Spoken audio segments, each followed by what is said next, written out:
Hello guys, welcome back to our channel on Corner Spot, and this is Sophia, your host with the most. You know where you are. This is Corner Spot, where you meet with real love, real talk, and real people. So continuing from where we stopped the last time on the last episode of how to handle a cheating partner. If you've not seen part 1, you want to go and say it right now on our channel on YouTube at Corner Spot, so you would have a full picture and you'd understand clearly what this topic entails and what we discuss. Yes, so guys, welcome back to Corner Spot. Today we are going to continue from where we stopped the last time, on handling a cheating partner. In the last episode we spoke about what cheating is, and how cheating affects the relationship, and then we gave some real life stories, some real life encounters of people that have had to deal with cheating partners in the relationship, and what the outcome was, or what the outcome is for them, for those people. We shared those stories. So today we are going to be going further, talking about how exactly do you handle a cheating partner in a relationship. Handling a cheating partner actually requires a whole lot of things. Trust me, it requires strategic thinking. It requires, because you don't want to make a decision out of your feelings, how hurt or how angry you are at that given moment. Then you make a decision that 5-6 months, a year to 2 years down the line, you're wishing, oh my god, I wish I'd make a better decision. I wish I hadn't gone about this or that old situation this way. I wish I had done this. I wish I had done that. We don't want you to have at I known moments. That is why the first step is, it requires strategic thinking. You can't just jump into conclusion, no matter how basic the relationship has been, or no matter how complicated the relationship has been. I mean basic and complicated in the sense of basic now, considering the time factor. How long have you guys been together?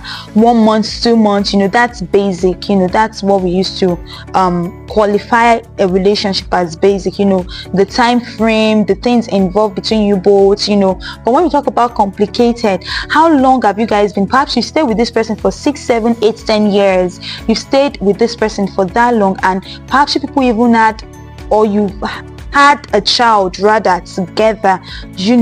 Perhaps you guys are business partners. Perhaps you guys just share a life in a way that you leaving that person would definitely impact on you greatly. I'm not saying for basic relationship it will not impact on you. It will still impact on you, except of course you were never emotionally invested in the relationship. Perhaps you were just cashing cruise along with the person. But if you were not actually, if you're actually involved with the person, like you are emotionally involved, you gave your time, your resources, your love, you'll be affected no matter how short the time frame was. So yes, how exactly do you handle a cheating partner? What are the things to do when you finally come to that conclusion or find out your partner has been cheating on you? Let's dive straight into it. Keep it locked, don't go anywhere. So yes, like I was saying the other time, you have to have strategic decision making. Make your decision have a strategy. Don't just jump into decision. Don't just, because of the rush of it, or how you found out, or how bad or terrible the situation has been, then you want to quickly jump and make a decision. No, you have to make strategic decision. But aside that, you have to make decision clearly. So you have to have clarity. You have to have clarity. Clarity is key. It's very, very important.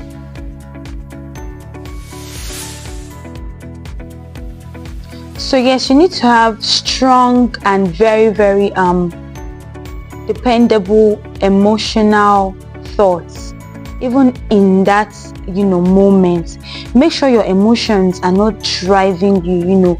You don't act on impulse. Yes, you don't act on impulse. So you have to have strong emotional strength, clarity and strategic decision making. Like I said, one of the very first step you need to take into cognizance when handling a cheating partner is your response. Your response. Most people tend to respond immediately. Most people tend to respond immediately, but my best advice to you will be accept it. Accept it. If it happens that you catch them right in the act, I know that can be very, very painful. Like you're seeing it right in front of you.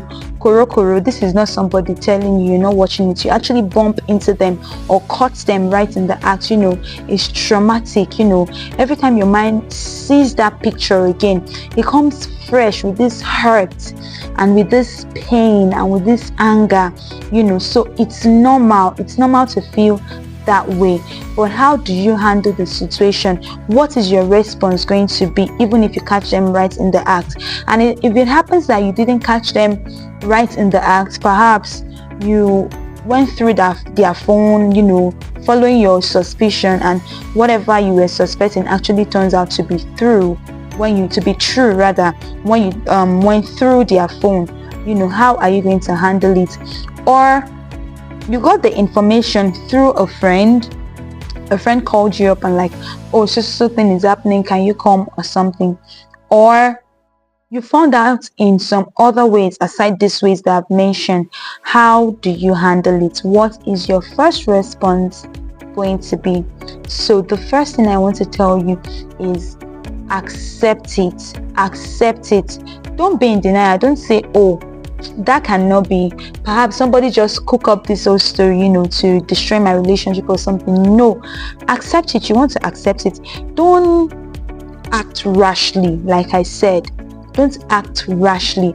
Absorb the shock. If you're one prone to getting angry very quickly, and in that moment you can throw fits, of anger, things can quickly go out of control. Things can quickly escalate. Please make sure to have somebody around you when you are having that confrontation, because trust me, we don't want you ending up in jail for murder, or ending up in somewhere you wouldn't want yourself to be in for the sake of a relationship. So if you know yourself very well, and you're likely prone to getting really angry and upset and mad, and when you have that emotion, you can't control it, you can just do things violently, make sure to go with somebody when you're going to confront your partner. So whoever you're going to will be able to hold you or calm you down, because anything coming out from your partner at that moment, since they are the subject of your anger, trust me, it will only annoy you the more, it will only get to you the more. But if you have somebody around you, please, when I say somebody, don't go with your younger sister or somebody is not able to hold you or calm you down. Make sure it's somebody, perhaps your friend, a friend you respect a lot, a friend that can tell you, please, I know this is hurtful, but can we just calm down, and you will listen. That's the kind of person you should take along. Don't take somebody that you, out of anger, would even be able to beat that person and beat your partner at the same time.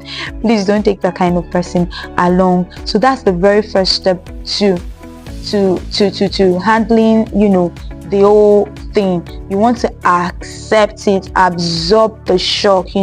Don't be in denial.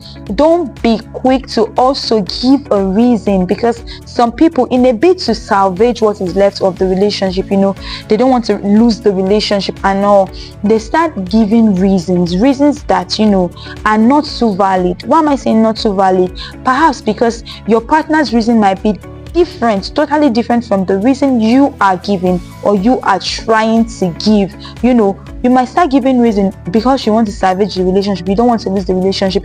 You can't think of what will happen if the relationship discontinues. So you just start giving yourself, or giving you and your partner, you start making up excuses and reasons for you and your partner. You give reasons like, perhaps, is it me?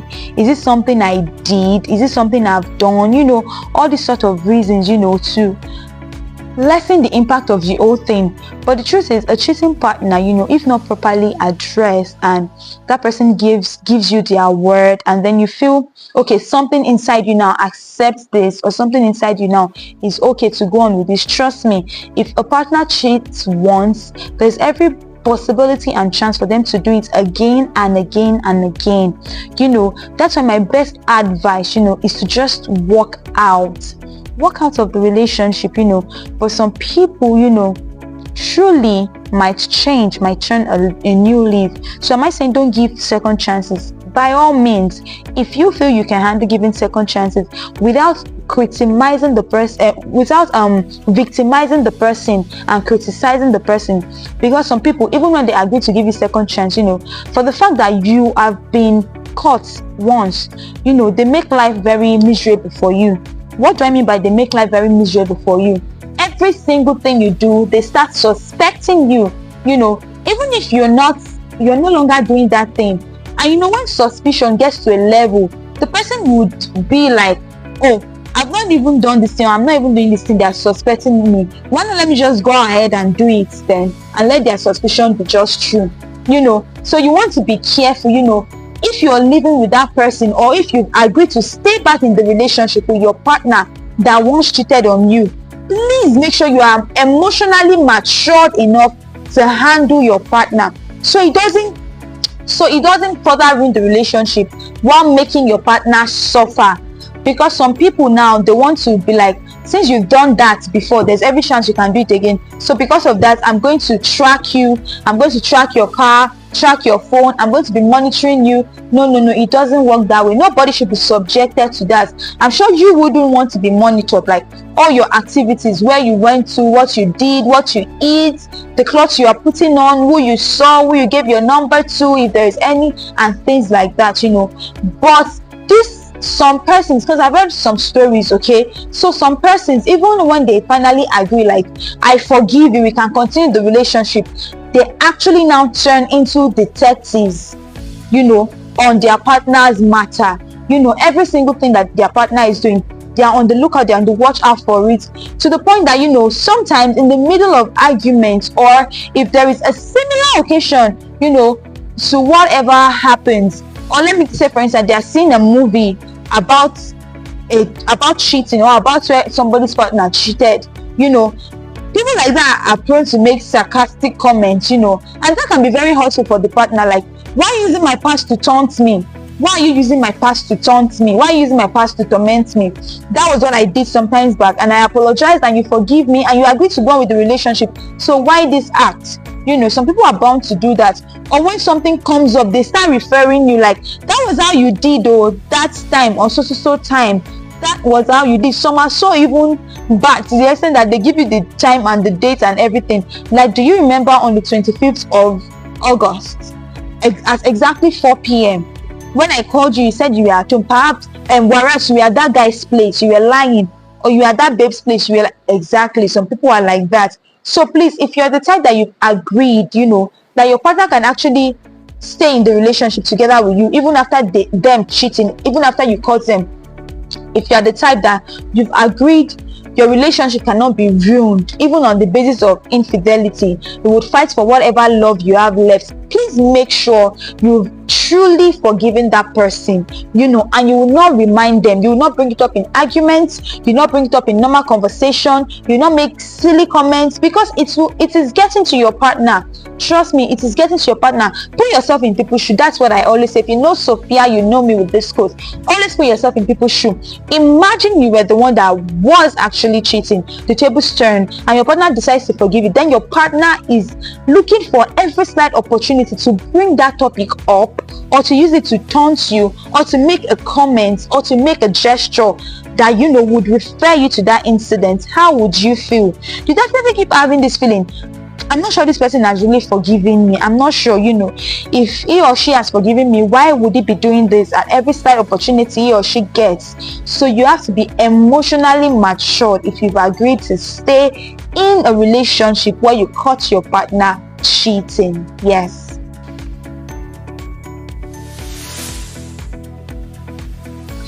So the next thing you want to do, after taking time to process the whole thing, absorbing the shock, and taking time to process your emotion, the next thing you want to do, after all that, is to gather facts. Gather facts. I'm saying this because it matters a lot. See, some people are so cunning to the point that except you catch them like this, like you actually hold them like this, you catch them right in the act. That is, you catch them right in the act. You catch them perhaps in bed with that person. You actually catch them in bed with that person. They would still find a way to deny and turn everything on you. Yes, especially if that person you are in a relationship with is a toxic partner, is a toxic person, or a narcissist. These people are gifted when it comes to doing these things, turning a situation around. They are gifted at seeing white and making it into black totally, so much so that if you're not emotionally intelligent enough, when you see that white too, you'd actually agree with them that it's not white, it is black. So you want to gather your facts. It's important to gather facts, gather evidences as much as you can.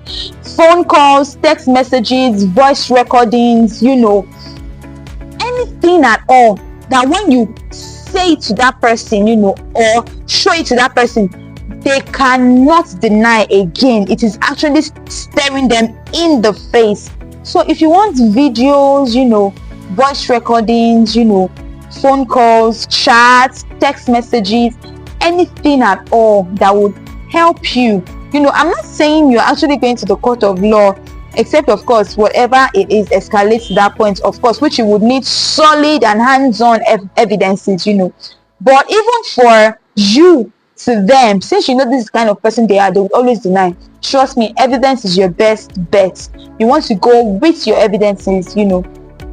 So after gathering your facts, now this is what they are doing, this is the girl, if possible you have the girl's picture, or this is the guy, if possible you have the guy's picture, their social media handle, things like that. Things that when you show to them, when you say it to them, there is no route of escape. They can't say no, that's not the person or something. You're telling them, is this not you? Is this not the person? They can't say it was photoshopped or something. Real hardcore evidences. You want to gather your facts, gather all your evidences. After you're done doing that, gathering facts, the next thing you want to do is ensure safety. Remember what I was saying some minutes back about going with somebody you respect. That is, if you are a temperamental person, you can't control your emotions, especially when you get angry. I've seen people that when they get angry, they literally destroy things. I've seen people that when they get angry, they cry. I've seen people that when they get angry, they scream at you, they yell. I've seen people that when they get angry, they just walk away. So we are individuals. There are different kind of emotional display and showcase based on your individuality, your upbringing and things like that has informed you. That's why you act in certain ways when you are angry, when you are happy, when you're sad, when you're depressed, and so on. The list actually goes on. So if you're the type that when you get angry, you cannot keep or hold yourself, please, you want to go with somebody that you respect. That's what I mean by ensure safety. Now let's flip it around. If you are okay, if you are not the person with the anger issues, if it's your partner that cheated, that's even much more risky, because the person knows, oh, you finally caught them cheating, and you might want to talk about it, walk out of the relationship and all that kind of stuff. And when people that actually knows the both of you get to ask, oh, what actually happened between the both of you, you want to tell them, oh, this person cheated and that and that and this. So because your partner is that kind of temperamental person and all that, considering all of this factor or even much more, they might want to act in certain kind of violent way. Trust me. So ensure safety. If possible, if you both are living together, you can take a break. What do I mean by that? Move out of the apartment to just ensure your physical, and your emotional safety. You can move out of the apartment, get a hotel, stay there for a week or two, as long as you need, So you're not in that person's space, because trust me, literally everything about that person will start irritating you.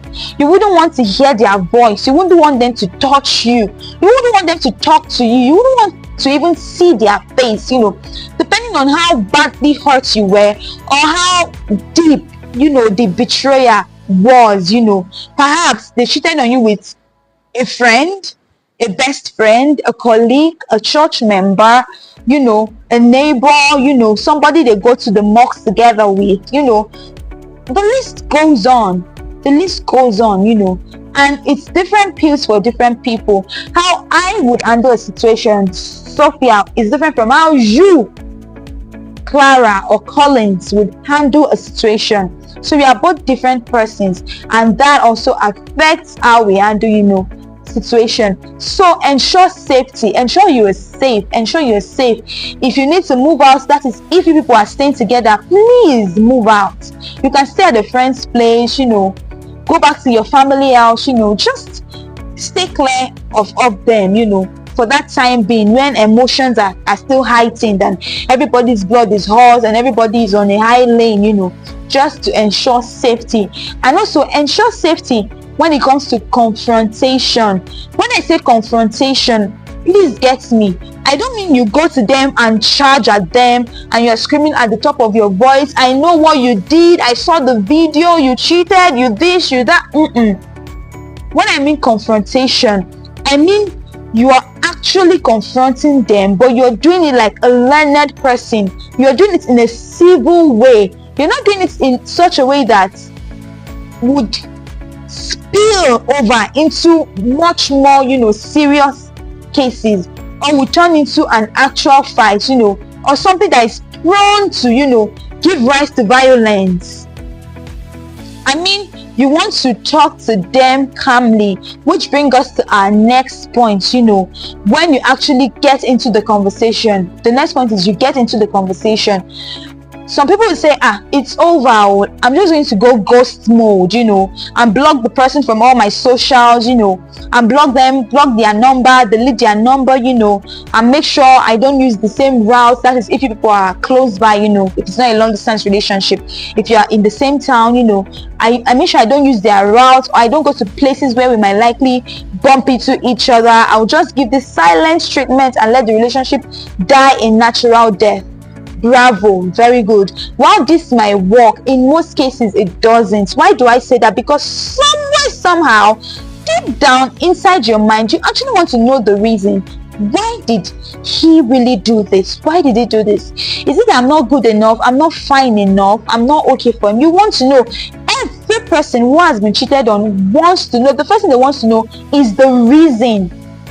Because that's what hurts them the most. If your reason is not genuine, I don't mean right now there should actually even be a genuine reason for cheating. Even if some of you might argue and say, no, some reasons are genuine. What if he's not giving her time and attention? He's always busy, he's not loving her, and she actually finds somebody that is loving her. It is his fault now that she cheated. No, it doesn't work that way. If your relationship is not working out, if you're lacking attention, if you're being starved, sexually, emotionally, physically, there is something called communication. That's why I would never fail to emphasize it. And people might even say I'm exaggerating. I've talked about it so much. It's none of my business. It's because it actually works. See, guys, communication is the bedrock of every relationship, just as trust is. So you want to talk about everything and anything. Don't wait for the right time. Some people, in their bid of waiting for the right time, the relationship has so sink to the point that it finally sank to where it couldn't be resurrected or pulled out again from where it sank into. So you want to actually do everything within your power to make sure the fault is not coming from you. See, guys, if you enter the relationship with this mindset that no matter what happens, I'm going to make sure that even if we break up this relationship, it won't be my fault. It won't be my fault. I would have tried everything possible, humanly possible, to actually restore and redeem and, make this relationship work. So if this relationship ends up crashing, I'll make sure it's not coming from me. It's going to be from my partner. When you have that kind of resolve, you want to go the extra mile. You want to swallow your ego, even if it can be very painful at times, to apologize and say sorry. You want to swallow your ego to actually apologize and say sorry, just because we've made a vow that this relationship must work. So you want to intentionally do things that will make the relationship work. So there should be no reason whatsoever to make you conclude this is reason enough for me to cheat. If people actually hear that this is actually my reason for cheating, they will applaud me, they will say I even tried. It doesn't work that way. It doesn't work that way. There should be no reason worthy enough. I'm saying now personally, I'm saying I don't mean, I'm not generalizing it, I'm not saying it applies to everybody or every person, but there should be no reason worthy enough for you to cheat on your partner. Instead of cheating, kindly walk out. Trust me, walk out with your dignity, walk out with your self-respect, walk out in such a way that if that person is thinking of you, they would miss what they had and they would know what they've lost. They would know, oh my God, I actually lost a jewel.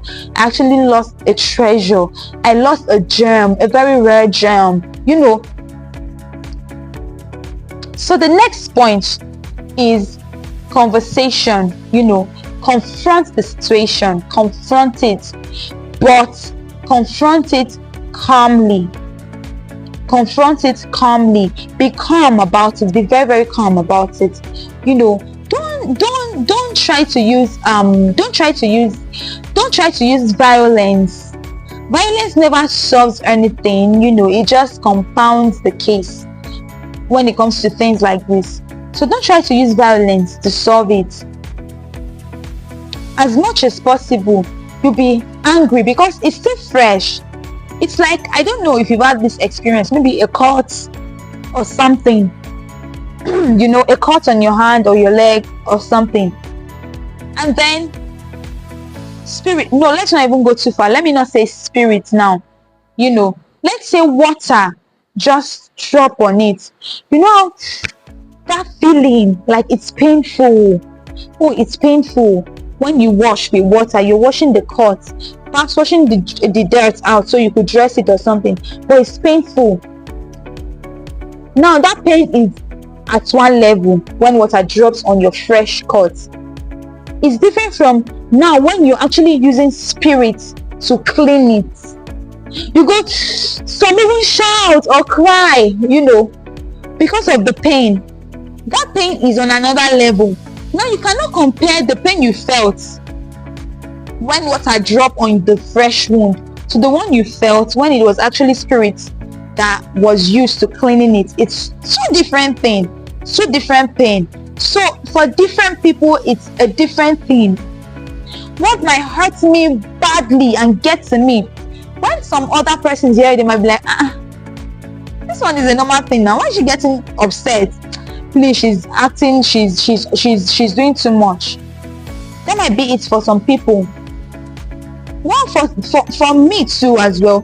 What some people would actually get mad and upset over when I see it or when it's being done to me, I might say, but this is a normal thing. I might even just laugh it off, and I go, but why are you being upset? Why are you being this angry? This is a normal thing, So because we are individual, we react to things differently.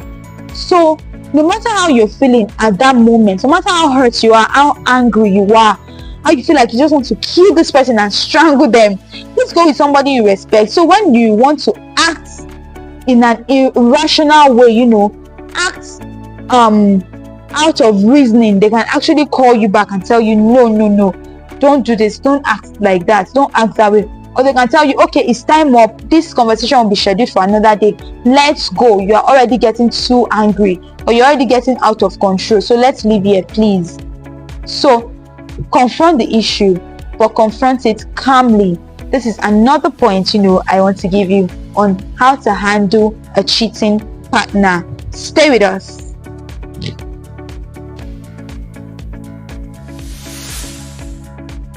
So after the whole confrontation, make sure you discuss the infidelity, discuss your feelings, discuss how you felt about it, understand their motivation, discuss everything. Don't leave any stone unturned. Do not leave any stone at all unturned. Discuss everything, how it made you feel, ask how it made them feel, and all. After doing that, the next thing you want to do is set boundaries. Set boundaries for future expectations. That is, if you wish to continue the relationship. If you don't wish to continue the relationship, still it's still advisable to set boundaries, such as do not call me again, do not try reaching me. If you do this, I might have to take legal actions. Just make sure you say what you want, how you want it, and make sure they actually get the message. So set your boundaries. After you set boundaries, another thing you want to do is listen actively. What do I mean by that? In the whole conversation, listen to your own partner's pain points, except of course your partner is a serial cheater. Perhaps that's what they do, or that's what they've been doing, and you've had it up to here and you just finally decide to end the whole thing. Listen to their pain points. Their pain point might be something you did or didn't do, which might be something that triggered them, or which might be something that made them lean into this person that isn't you, to the point that the thing grew and they had sex with the person or cheated with the person. Mind you, not all form of cheating is physical, like that sex. Some people can actually cheat on you emotionally. What do I mean? They are just flirting with the other persons. They've made up their mind that you're the only one they want to be sleeping with, you're the only one they are going to have sex with, but they are giving other people access to them in such a way that you've had not sex now, but some persons now have access to some part of their life in a way that only you should have. That's another form of cheating, but that's story for another day. So listen actively, be empathetic, because like I always say, put yourself in another person's shoe. Think about, if I'm actually the one sitting where my partner is sitting now, and I'm the one that is getting judged or being judged about cheating, how will I want them to treat me? So temper justice with mercy. Be empathetic, but while trying to understand their feelings and being empathetic, prioritize your own emotion. So don't get it twisted. Prioritize your emotion, while being empathetic, while trying to understand them. Another thing, which is the last on the list for today on how to handle a cheating partner, is respect. Respect and review, their opinions, your partner opinion, what they say, what was their motive, evaluate their opinions. If they agree that they would change, evaluate how sincere that is. Watch out for their action. Is it consistent with their words?